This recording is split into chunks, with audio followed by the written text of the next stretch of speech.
Sabe, às vezes a gente para e pensa, como foi que a gente chegou até aqui? Como é que a gente saiu de pequenos grupos, sabe? Vagando pela Terra para construir, bem, tudo isso. Cidades, civilizações. É uma pergunta enorme. E a resposta, pelo que o nosso material de hoje indica, começa num tempo, nossa, muito, muito distante. Hoje a gente vai mergulhar na pré-história. Mas a ideia não é tratar esse período como algo, sei lá, primitivo, empoeirado. A gente vai olhar para ela como que realmente foi, o palco das mudanças mais radicais da nossa espécie. A nossa fonte é um resumo bem direto que cobre o Paleolítico, o Neolítico e a Revolução Agrícola. Então a nossa missão aqui é desvendar como essa mudança de caçar e coletar para plantar não só alterou o nosso cardápio, ela redefiniu o que significa ser humano, o que significa viver em sociedade. E esse é um ponto fundamental, lembrar o que significa pré-história. Por definição, é o período antes da escrita. Então, tudo que a gente sabe é baseado em pistas, como um grande quebra-cabeça. Ferramentas, restos de fogueiras, pinturas em cavernas. Cada pedacinho é uma janela para um mundo perdido. É um trabalho de detetive arqueológico mesmo. E a primeira grande peça desse quebra-cabeça, a era que durou a maior parte da nossa existência, é o Paleolítico, a famosa Idade da Pedra Lascada. Certo. Vamos começar por aí, então. Paleolítico. Idade da Pedra Lascada. O material descreve uma vida completamente nômade. As pessoas estavam sempre se movendo, né? Atrás de caça, seguindo as estações para coletar frutos, uma dependência total do que a natureza oferecia ali no momento. Fico tentando imaginar o que isso significa na prática. É como se a sua casa e o supermercado estivessem sempre mudando de lugar. E sua única tarefa é seguir eles. Exato. E essa instabilidade toda moldava a mente, a organização social.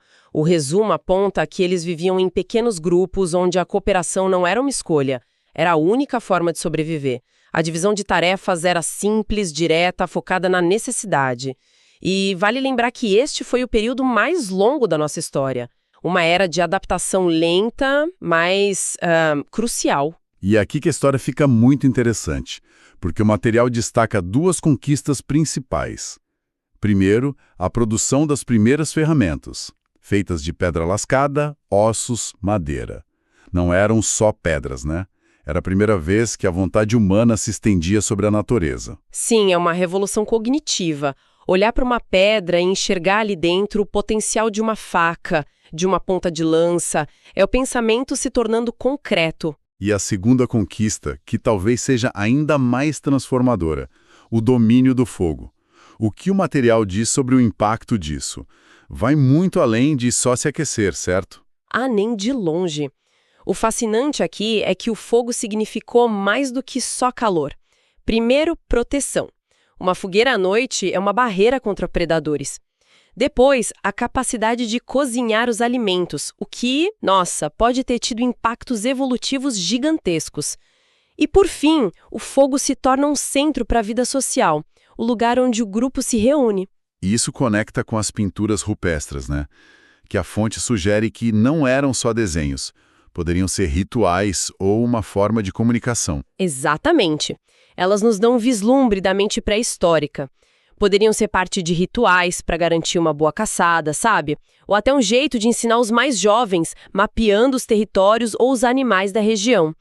É a prova de um pensamento simbólico muito avançado. Certo, então a gente passa de lascar pedras para polir pedras. Parece uma mudança pequena, mas o material deixa claro que as consequências foram, uau, gigantescas. Aí a gente entra no Neolítico, ou Idade da Pedra Polida. A mudança central aqui é a sedentarização. As pessoas começaram a ficar num só lugar. Por quê? Por causa da maior revolução de todas. O desenvolvimento da agricultura e a domesticação de animais. Pela primeira vez, os humanos podiam produzir o próprio alimento, em vez de só encontrar. E se a gente conecta isso a um cenário mais amplo, essa capacidade de controlar a fonte de alimento é talvez a maior mudança econômica da história humana. A gente sai de uma economia de coleta para uma de produção. E a partir daí, uma avalanche de inovações. O material lista várias: ferramentas de pedra polida, mais eficientes, a construção de aldeias, os primeiros assentamentos permanentes. Isso. E A produção de cerâmica, que era essencial para guardar os grãos e água, e também a tecelagem. E cada uma dessas coisas tem uma consequência social. Com o suprimento de comida mais estável, o que acontece? O crescimento populacional se torna possível. E isso levanta uma questão importante, sobre a organização do trabalho. Ah, sim. Surge uma divisão social do trabalho mais complexa.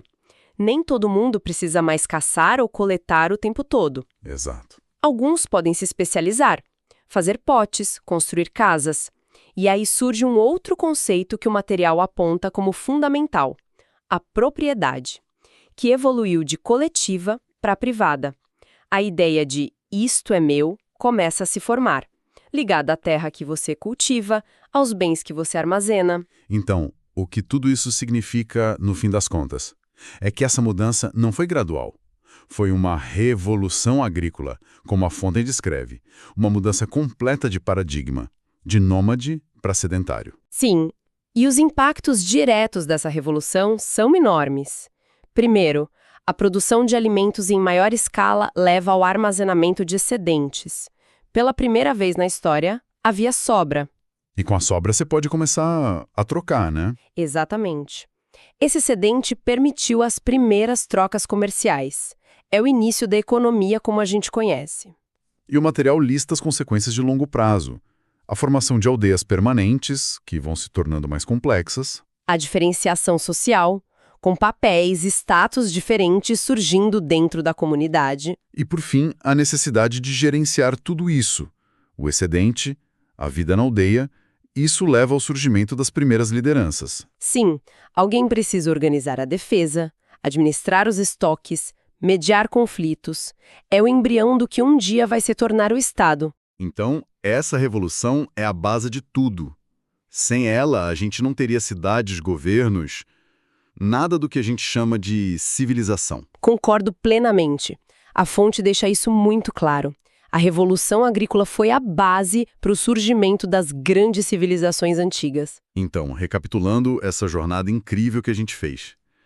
A gente saiu da pura luta pela sobrevivência no Paleolítico, passou pelas inovações do Neolítico, que permitiram que a gente se assentasse, até a revolução completa da agricultura, que mudou o mundo. Isso. A grande mensagem do material é que a pré-história é uma história de adaptação humana, marcada por descobertas, tanto técnicas quanto sociais, que nos permitiram criar sociedades organizadas. Exatamente, a síntese final é essa: a capacidade de produzir e armazenar alimentos libertou a humanidade.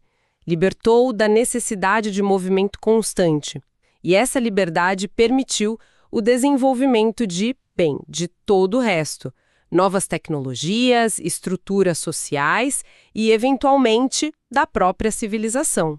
E para fechar, o material todo me deixou com uma reflexão, sabe?